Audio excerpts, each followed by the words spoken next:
everybody. Derek here for the weekly news from the 25th to 1st of May, I think, 2022. Hey there, Doctor, in for industry bullshit. Alright, well, we'll get there in a minute. First, we gotta start with the nice parts of video game stuff, which is all the updates and teasers and all that shit, you know, the hype train. So let's jump into that. So, first up, we have a teaser trailer from Raw Fury,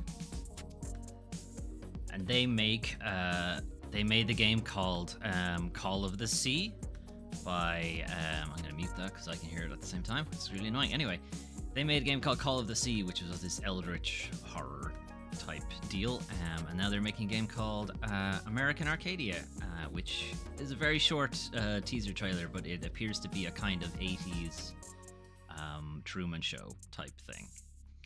That's the kind of vibe I'm getting from it anyway. We'll hear more about it in the Summer Games Fest, Jeff Keighley's summer version of the video game ads, the video game ad show, whatever. Anyway, you can see in all the other camera reports, you can see everyone's just going about their daily life, but in the bottom right, there's somebody trying to escape from something, and that's the one they focus in on, and so on. So yeah, it looks like it'll be a kind of Truman Show type thing. Call of the Sea was a pretty cool walking simulator, basically, puzzly thing. So if this is going to be something like that, with some sort of like overarching Big Brother kind of thing going on, that'll be pretty cool. Then we have Disney Dreamlight Valley. I'm really only highlighting this just because it's going to be a massive fucking microtransaction thing, because obviously Disney, you know, they're absolutely going to shoehorn in as much microtransactions as they possibly can. But Disney Dreamlight Valley is pretty much Disney Animal Crossing. You know, it's you come in and you do your farming and you fix up the place and you invite new inhabitants in, and wouldn't you know it, those inhabitants are well-known Disney characters that you're definitely going to want, because they're going to bank on your nostalgia or whatever for these characters. So more modern characters are there, but then the more, you know, the classics, Mickey Mouse and Sleeping Beauty and such. Snow White, I'm sure, ends up there at some point. I don't know how exactly Simba and Scar are meant to coexist together, considering, you know, spoilers for The Lion King. Scar kills his father and so on, because it's basically Hamlet but with lions, but whatever. Yeah, this is either... I'm just seeing this as a massive microtransaction thing. Like, it's, hey, pay extra money to get Sully from Monsters Inc. or whatever, something like that. Will it actually turn out to be like, I don't know, I guess we'll see, but that's what it looks like to me. Anyway. Then we have news from Sifu. They're getting difficulty levels, basically. Finally, everyone's been asking. The game's way too fucking hard. Give me a easy mode. So yeah, part of their roadmap for updates. So this is their first update, their first big update, I guess, is they're adding 2 new difficulty modes. So Student is an easier version. Enemies are not as aggressive. They don't have as much health, and I think it's not as punishing when you die, and so on. And then there's the reverse, the Master mode, which is the opposite of all of that. Enemies are considerably more aggressive, have way more health. You probably die in like one hit. I think there's even a mode that you can't even block, I think, is also an option in there. But you can see like incredibly aggressive AI, you know. And I think there's a further punishing new boss patterns. That was the one. That's gonna fuck up a lot of people. New boss patterns being they're just gonna fight different and just gonna mess you up because you're gonna have muscle memory from having fought them so many times. Anyway, Diablo Immortal is hitting PC as well, because players would just emulate it anyway, as Zach Sweezen from Kotaku points out. So Diablo Immortal was the whole thing at BlizzCon 2018 or something like that, where they were like, don't you people have phones? And they were like, hey, Diablo's coming to mobile, and BlizzCon was traditionally a very PC-oriented convention. So it was not received well. It was absolutely not received well. They were ridiculed to fuck for doing it. But now they're just going to bring it to PC anyway. It's like, why? Why did you go through all that effort? Why? Anyway. There'll be an open beta on June 2nd. Whether I'll actually bother with it, I don't know, because, you know, Activision. So, fuck those guys. BBC Proms to include first video game concert. So there's a concert for video game music will be included as part of this year's Proms. If you're not familiar or from the UK or adjacent to it, Proms is this annual music festival for like classical orchestral stuff that goes on in the UK. It's like fairly traditional stuff, and it's a bit cringe to be honest if you're outside of the UK, but there's going to be a video game part now for the very first time. Gaming Prom from 8-bit to infinity will be held on Monday 1st of August at the Royal Albert Hall. We'll see if I can possibly get tickets for that, but I guess we'll see. Either way, Proms is typically rebroadcasted the week after for everybody, so you'll be able to watch it even if you can't get there in person. I'd see if I can do it. Anyway, it'll be pretty cool because it's the first time, and any video game concerts that I have been to in the past are like they're pretty good. I really enjoy them. Okay. It's the start of the month, which means PlayStation and Xbox have their monthly games. So we'll start with PlayStation. Start of the monthly games for PlayStation: FIFA 2022. This is probably EA's last attempt to get everybody in on the microtransaction stuff for FIFA Ultimate Team and whatever else. So the game will be free and they can just go, hey, here's an Ultimate Team pack to get you started. First taste is always free, and so on. Is there any actual gameplay in this trailer? Not that you need any gameplay for a football game. They all play pretty much the same. I'm not seeing a ton of gameplay. It's just football guys. Football Man and Ryan Reynolds for some reason. Okay, well there's a very tiny amount of gameplay. It's not anyway. FIFA 2022, I'm sure you know what you're getting yourselves into. And this might be the last time that EA actually has the FIFA license, because I think they're moving away from it. They're going to call it Football Club Games or something like that. PlayStation Plus members can kickstart their Ultimate Team bullshit to bolster their existing squad with foot packs. So you'll get 11 players rated 82 or above, whatever that means. As well as icon moments, lone play. This was the bullshit I was trying to remember. Lone player pick, which basically is they'll give you some players for a bit. You won't have them forever. You keep them for like a month or something. Then you gotta pay for them. So yeah, they're trying to get more people into their microtransaction shit. Anyway, then we have Tribes of Midgard, which is a roguelike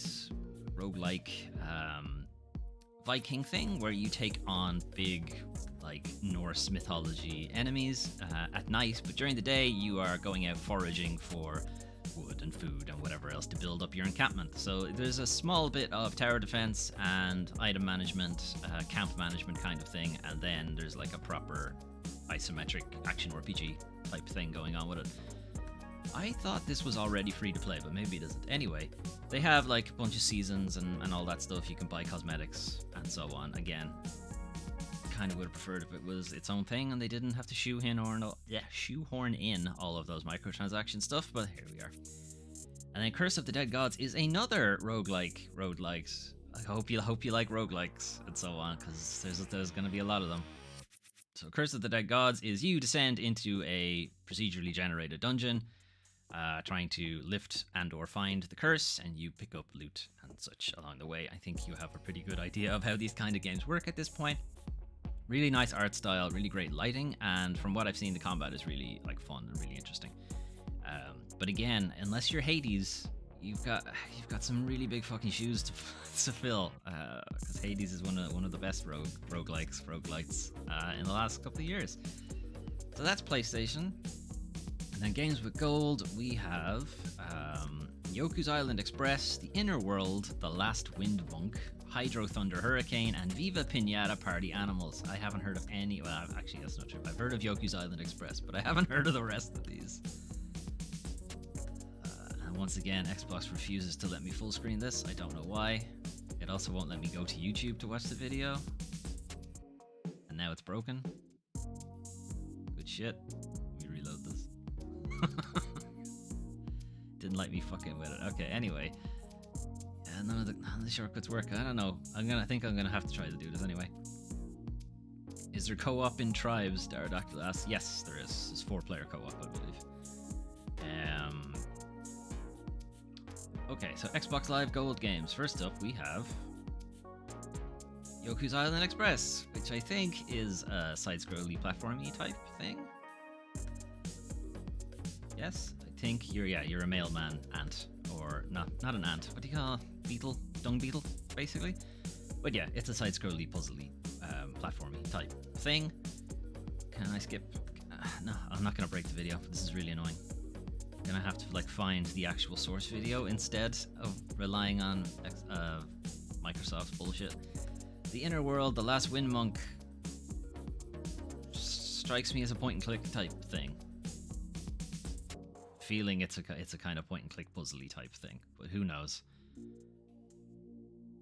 The Last Wind, a Wind Monk sounds like he specializes in farting combat.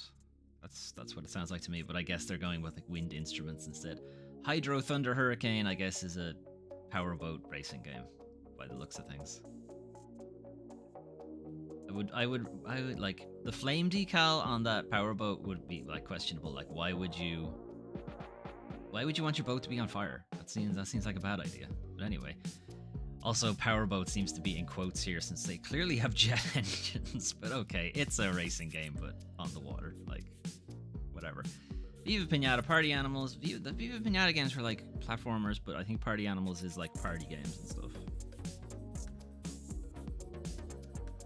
It's honestly hard to tell what is going on in the gameplay here. Don't know. I have no idea what the gameplay was there, but whatever. Pause, for fuck's sake. Can't get it. Okay, I did it. Finally got in there. All right. New releases for this week. So first up we have Dorfromantik, which is a German developed game. I do not know what the translation is, but I think it translates to something like peaceful building or something like that. It's a pretty chill, almost kind of like a board game. You're starting off with this hexagonal grid, and you are given, as you can see in the bottom right, you are given a tile just randomly, and you just need to put it down, and that's it. You build a world out of it. That's it. There's no real game exactly to it. It's mostly just a chill generating thing, and you'll build something nice at the end of it. It's a nice chill out time. I guess you can put there's clearly some kind of score system at work, because you're getting things for putting certain items together or building your map out to find new locations 14 plus. To know what that is exactly, but I think in general it's just a nice relaxing builder thing, and that's kind of its general deal. We have Vampire the Masquerade Bloodhunt, which is a battle royale type thing, which ordinarily and still also have no real interest in battle royales. I'm mostly just highlighting this because I want a single player version of it. So when the hell is Bloodlines 2 going to be done? Because it's been delayed a million times. This is an entirely CG trailer, so there's no actual gameplay. But the idea is some religious Templar order thing has blown up a meeting of the vampires in Prague somewhere, and they have somehow tricked all of the vampire clans into thinking one of them did it, and it wasn't this religious order. So that's the gist of the battle royale, is that all of the vampire clans are going to war against each other, and these modern day crusader guys are just in there as NPC hazards in the area. You'll just run into them. They're military power armored guys that are just around the place. Gameplay I've seen it does look really fun. Is the thing. It looks really cool, and I would just want a fucking single player version of it. I don't want the multiplayer shit around it. And yeah, where the fuck is Bloodlines? Where's Bloodlines 2? Come on already. Stanley Parable Ultra Deluxe. So if you have not had the joy of playing the Stanley Parable, it is a fantastic game. That is not a game at all. It's a complete deconstruction of video games and is hilarious. And that's all I'm going to say about it. Go play the game. I'm not showing you any more of that trailer. Go play the game. Bugsnax. Bugsnax has been out for a while on PlayStation, but now it's coming to pretty much everywhere else, Xbox, PC, and Switch. And there's also a new expansion pack called the Isle of Bigsnax, which is just almost another game all by itself. It's just bigger versions of the Bugsnax. If you are not familiar, Bugsnax are pretty much Pokemon. They're kind of bugs, and they're kind of snacks, and you eat them. and your body parts eventually grow to resemble them in a weird body horror kind of thing. It's a very fun game. It's a bit of a collectathon with you having to like trap and capture all the different Bigsnax, but the different names they have for them are really fun. The characters, these grumpuses that you meet, great. Like, Bigsnax is a really fun game. I would encourage anyone who hasn't had a chance to play it now to give it a shot. And hey, if you're lapsed, there's a new expansion, the Isle of Bigsnax. So that'll be fun to check out. Right, Rogue Legacy 2. So again, another roguelite, only this one's actually out. Oh wait, no, Curse of the Dead Gods is out. Yeah, that's gonna be rough. Curse of the Dead Gods is out, and Rogue Legacy 2 is out at the same time. Although, Curse of the Dead Gods is a PlayStation Plus game, and Rogue Legacy will be exclusively to Xbox and PC. So I think it's a Game Pass game. So the gist of Rogue Legacy is, it's a roguelite, so you're gonna die constantly, procedurally generated dungeons and all that stuff. But the gist is it's the same family every time, so it's your descendant is the next character, and they pull certain elements of the last character and the bloodline with them as the game progresses. So that's the light element, that's the stuff you can carry forward into your game. And there seems to be some element of those past characters coming back to help you out in some sense. Like, I'll skip to close to the end, like it's this bit. So I'm not sure exactly how this works gameplay-wise, but it seems your descendants can show up, possibly. Or maybe that was just purely for the opening game, or the opening video, who knows.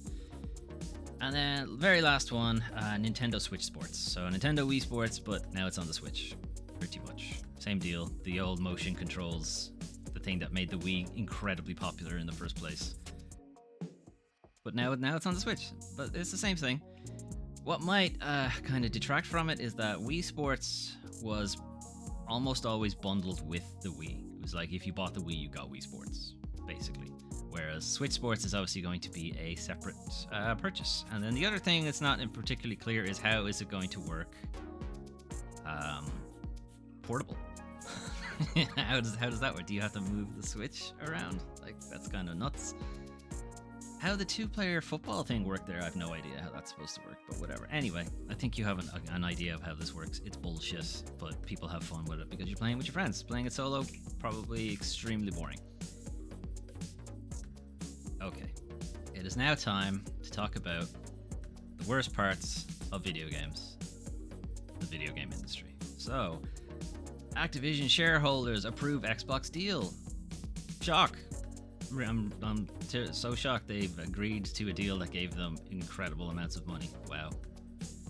But Wall Street still has doubts, so shareholders at Call of Duty and Overwatch 2 publisher Activision Blizzard voted overwhelmingly on Thursday to approve a $69 billion sale to tech giant Microsoft. The deal gives golden parachutes to top execs at Activision. Of course it does, that's why they fucking voted for it. So this is from Ethan Gaka Kotaku. The company's weak stock price indicates Wall Street investors still think the deal could ultimately collapse. So when Microsoft announced the plans to acquire Activision, Activision shares were going for $95 each. So Microsoft was saying, yeah, we will buy those shares in an all-cash thing. Where the fuck they're getting all that cash from, I don't know. Probably from pretty much every office having a Windows installation, but whatever. But the stock price for Activision now is somewhere around the 70s, 60s, so Microsoft would be paying way over the value of Activision, basically, is if the deal actually goes through. Kotick alone would see up to $22 million bonus just for signing it, and this doesn't include any gains from sales of personally owned stock. So if he sold his own stock, he would also get even more money. And if a subcommittee of Activision board members decide he has done enough to fix the sexist workplace culture he allegedly oversaw for years, so yeah, he could very easily get a pat on the back and get even more money out of this. So yeah, news here is basically that, yeah, they agreed to it. A big shock there. They agreed to give themselves a shit ton of money. Wow. I'm very, very shocked about that. The other news is that, of course, that because the Activision stock share price is currently much lower than what Microsoft had initially agreed to in their plan, that it mightn't go through. Microsoft might be like, hey, let's renegotiate for a lower price because you guys aren't worth it. The other issue then is that Activision had their sales quarterly sales thing, whatever, earnings call. That's what it is, earnings call. Earlier this week, it reported weak sales of Vanguard and recently delayed games like Diablo 4 and Overwatch 2 still don't have release dates. So yeah, Activision are not in a great position going forward if they do have to go forward by themselves. A lot of their big games are quite a way out. Diablo 4, Overwatch 2 would be their two moneymakers now, and it's going to be a while before they're released. So they're kind of in the same position as Ubisoft. In that Ubisoft were in a similar position, or are currently in a similar position, and are being eyed for acquisition because of it, because they're, again, their next big games quite a while off. So I guess we'll see how that shakes out. Sticking with Activision Blizzard, former Blizzard Versailles employees win appeal over redundancies that led to studio closure. So this is back last year, December last year or so. Blizzard, or Activision Blizzard King, decided to shut down Blizzard Versailles, citing money issues and, trouble keeping the company afloat and so on, despite Activision Blizzard having record profits that year. Anyway, they thought, shenanigans here. Former Blizzard Versailles employees have won their case against the late studio, with a French appeal court invalidating the redundancies that led to the closure of the branch in 2020. This is from Marie Delisting from Games Industry Biz. Former Blizzard Versailles employees are potentially entitled to further compensations equivalent to a minimum of 6 months of salary. Blizzard Versailles' 2020 Plan de sauvegarde de l'emploi, which is we will do our best to mitigate the number of redundancies required to shutter the company. And the court has ruled in appeal that it was not justified. Basically, they didn't do a good enough job.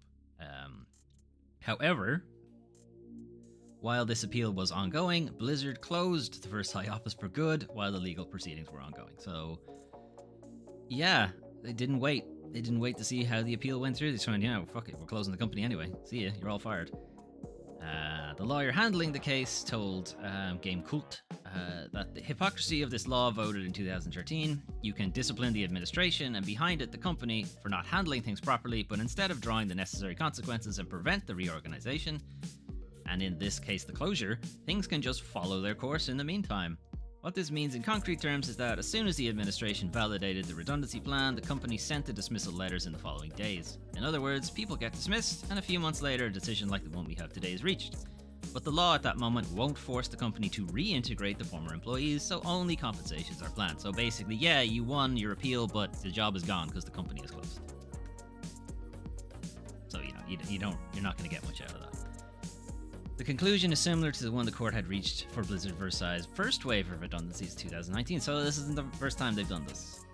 They've gotten away with it twice, basically, because the law doesn't stop them from going ahead with the reorganization. Blizzard didn't do enough forward planning that could have prevented redundancies and pointed to a lack of proof concerning alleged financial difficulties at the subsidiary, so they made up a bunch of shit so that they could close the company, and the court found you made up a bunch of shit, but the company still got closed. This isn't really a victory, to be honest. I mean, they'll get an extra amount of compensation, but it's like, still lost your job, for no reason, really.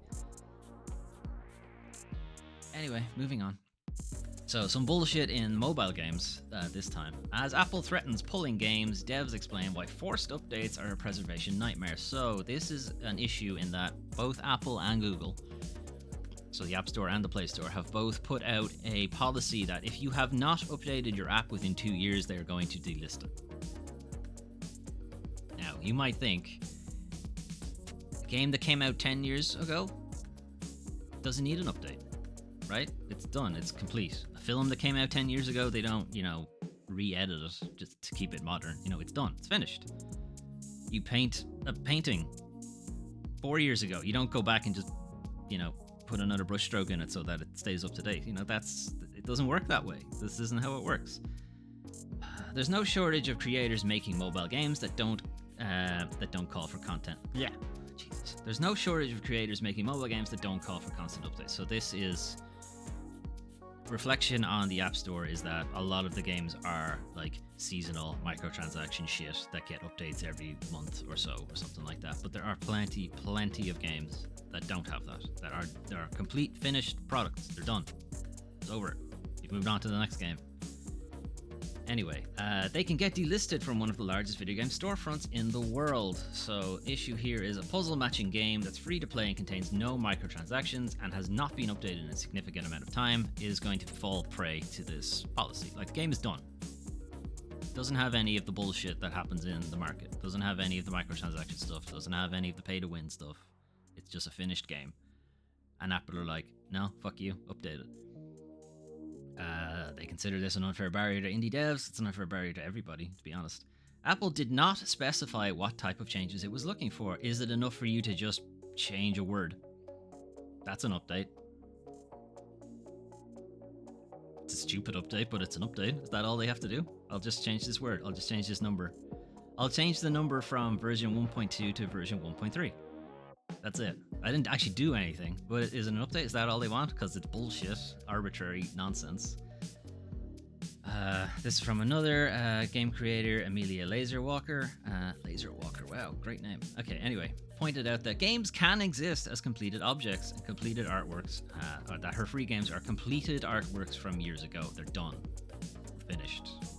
I tied the bow on it. It's over. They likened it to be the equivalent of a painter adding a dab of paint every few years to a work of art that's already hanging in a gallery. So it's like Da Vinci comes in, every year to add an extra blob to the Mona Lisa. It's like, no, that's not how things work. And if you thought you could get away from it by just going over to Google, Google are doing the same thing.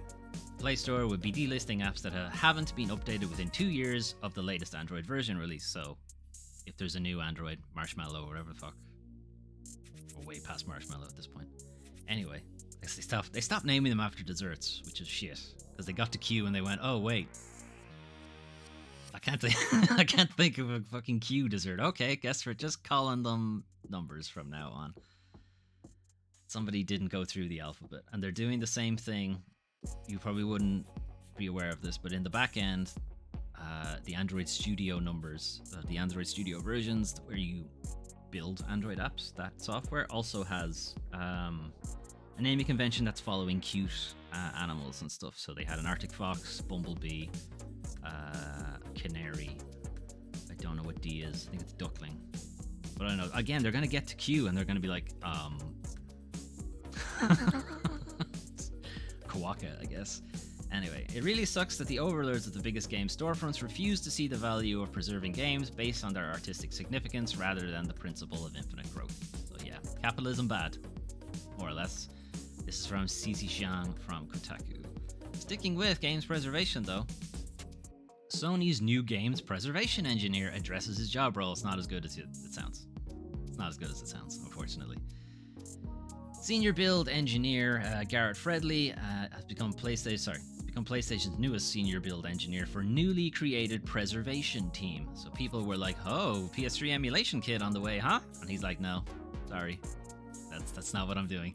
Games preservation is a process where games can still be brought back and played after 100 years of storage. It's about storing the tools, data, documentation, servers, clients, and compilers necessary to recreate a game from scratch and not just archiving the raw code.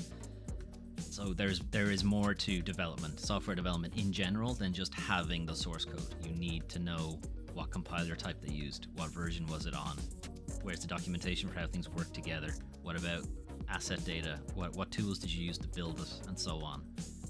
So that's what the games preservation team will be doing, is collating all of that stuff, all the extra things that you don't necessarily think about beyond the source code.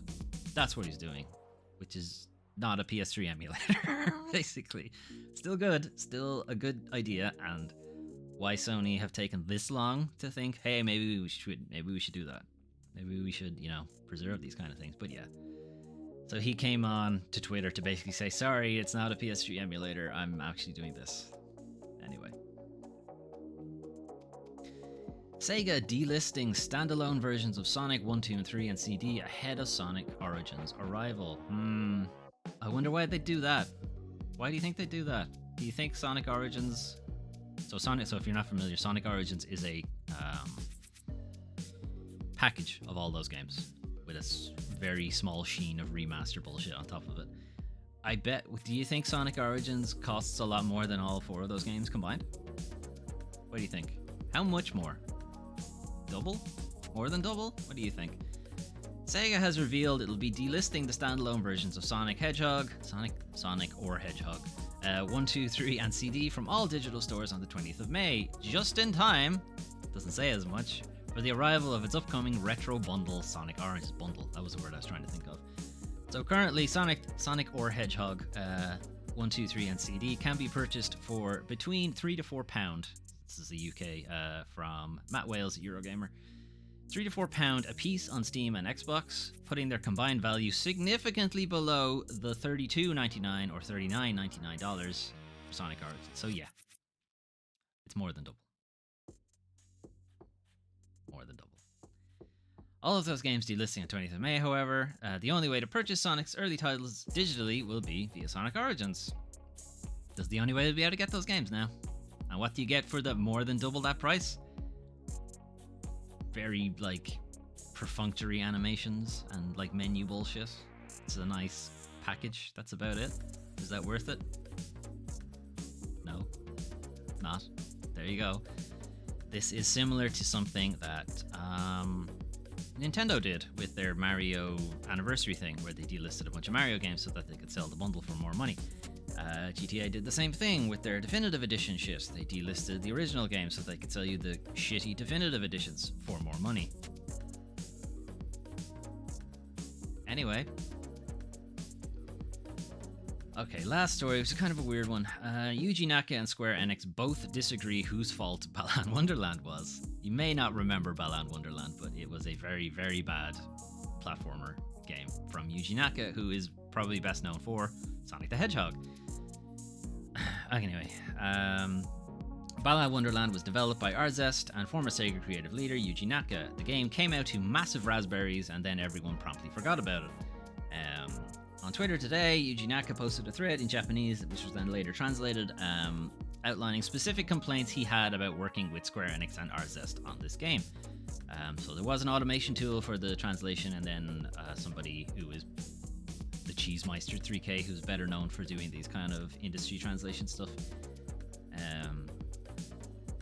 So Yuji Naka posted details an account from the veteran developer about being ousted from the Balan Wonderland team 6 months before the game shipped. Naka believes that he was pointing out problems with Balan Wonderworld, such as uncredited use of fan covers of music used for promotion, or an extremely tight development schedule, which caused Arzest and Square Enix to fire him. He says or claims he was fired after a joint decision from, now get this, from the producer, the head of marketing, the head of sound, the managing director, and human resources. That's a lot of people to call for you to be fired. That's a lot.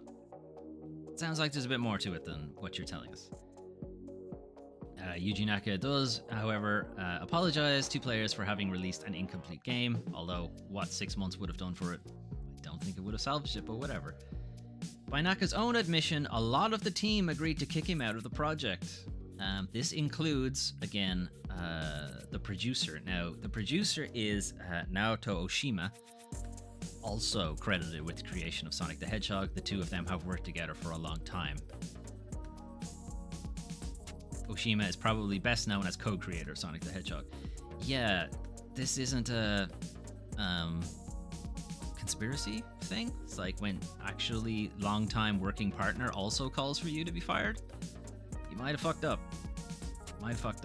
Anyway, if Oshima was involved in the decision to get rid of Naka, and given his position within the company and role on the game, it is impossible to imagine he was not at least aware, and this implies it probably was not a personal decision. Naka is often described as difficult to work with, to the point where Peter Moore once told him to fuck off. Brilliant. Anyway, there's still a lot of, conjecture here. We have Yuji Naka's side of things. We haven't really got Square Enix's side of things. We probably won't, because they're a big faceless corporate entity. But, if that many people are calling for you to be fired, you might have fucked up. You might have fucked up. Okay. We'll finish off with some dumb stuff. So, Activision announces 47th Call of Duty. Modern Warfare 2, which is the 10th Modern Warfare game. Is everyone playing along here? So Zach Schweezen again from Kotaku, who does a lot of these kind of satirical things. Okay, so here. here is a full list of the Call of Duty games that use the Modern Warfare name. Call of Duty 4 Modern Warfare, Modern Warfare 2, Modern Warfare 3, Modern Warfare Reflex Edition, Modern Warfare Mobilized, Modern Warfare Remastered, Modern Warfare 2 Remastered, Call of Duty Modern Warfare 2 Force Recon, Modern Warfare again, Modern Warfare 2, but this time with Roman numerals. That's a lot of games. That anyway, let's try to clear this up. Call of Duty Modern Warfare 2 with Roman numerals is the sequel to Modern Warfare the Reboot, which was a reboot of Modern Warfare, and is not related to Modern Warfare Remastered or Modern Warfare 2 Remastered, both of which are part of the same sub-series within Call of Duty that includes Modern Warfare 2 Force Recon and Modern Warfare Mobilized, which is a DS port of Modern Warfare 2, but not the remastered edition, but instead the original, which is not the new game just announced, which is a sequel to the rebooted Modern Warfare. What the fuck? Come up with a new name. This is some bullshit. Alright, Final Fantasy creator calls out Square Enix for price of $11.6 thousand Final Fantasy VI statue. What the fuck? Like, it's a nice statue, it is not 11 grand's worth though. Final Fantasy creator Hironobu Sakaguchi has called out Square Enix for the price of a new statue that costs just shy of 11.6 thousand US dollars, or almost 1.5 million yen. It's just a Twitter thing, and it's fairly just terse, but it's isn't this a bit much? Are you okay, Square? So yeah, this is a bit much. Nobody's gonna be able to afford something this ridiculous. Plus, I could think of other characters that could probably have warranted that kind of money, but whatever. Switch Sports, 24 hours after release, a Switch Sports player has already smashed their TV, so good shit on Twitch. You can see him in the top right. Can I full screen this? No, I went too far. So yeah, he flicks the controller. He doesn't have the strap on, guys. You gotta put the strap on. Don't cut that. Anyway, yeah, he smashed his TV. Can you see it? No. Skipping. Anyway, okay, now you can see it. Anyway, yeah. So, big surprise there. Wii Sports was, of course, notorious for people, just absolutely yeeting the Wiimote into their TV and annihilating it. And VR headsets are much the same, and it seems that Switch Sports is following in the legacy of that. You gotta wear the safety thing, guys. You gotta wear it. Anyway, YouTuber turns Final Fantasy XIV into a tiny diorama. So this is another kind of the tilt shift thing that I showed you for Elden Ring. And this is the same thing, but for Final Fantasy XIV, and it really makes me want to play Final Fantasy XIV again. It does give you the vibe of the older Final Fantasy games that would have had like pre-rendered 3D backgrounds, and they would just put the polygonal models on top of it, and yeah, it really does look like that. I really do need to go back to Final Fantasy XIV. He has this YouTuber, Flirde, has tons of these tilt shifts for different games, and I guess they're getting some traction now after their Elden Ring one, and people are noticing some of the other ones they've done. They're really nice. Okay, and then last one, somebody put Spider-Man into the Matrix Unreal Engine 5 thing that is currently still on PS5 if you want to check it out. But yeah, somebody threw Spider-Man into it, and wow, does it look good. Holy shit. That looks incredible. Never mind that he's clipping through the thing. Obviously, they don't have the collision done right for Spider-Man, but because he's not meant to be in this, And you'll probably also notice that the swinging is incredibly wonky because, again, the city's not really set up for him. But still, this looks really good.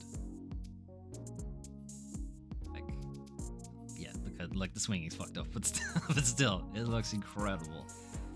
But yeah, good work on that. Okay, who will we let?